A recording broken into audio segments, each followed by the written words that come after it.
Hi everyone, welcome back to another cooking video. In this one we're going to make a recipe that I found called American chop suey.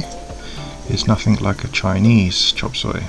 So we can start off, we add our olive oil to the pan, make it nice and hot.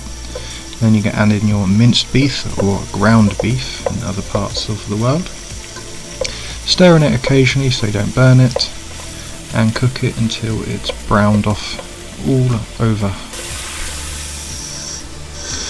Once your meat is browned, you can then add in your seasoning, so that will be your Italian spices.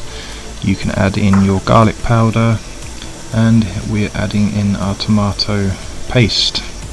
Before adding your spices, some people may prefer to drain off the grease, which is fine, but we didn't here.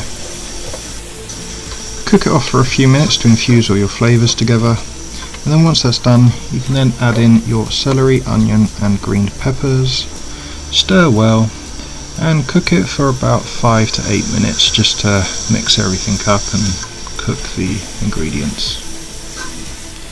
The next step we're going to do will be to add in our Worcester sauce, or our A1 sauce as a viable alternative if you don't have any in stock, and then we're going to add in our diced tomatoes and our chicken stock or broth. Cook it for a few minutes and then add in your macaroni shells. The recipe called for elbow, but I only had straight. Once everything's in, give it a thorough stir to mix it all well, and then we're going to cover it and we're going to bring it to the boil and simmer it for a little while. Once you've simmered it for a few minutes, add in your tomato sauce. I'll be honest, I should have added this before the pasta, but I forgot, but it made no difference.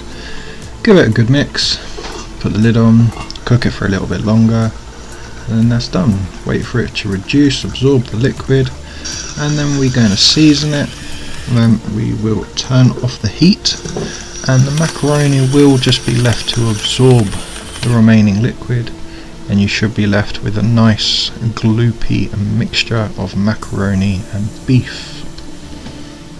And don't forget to add the cheese.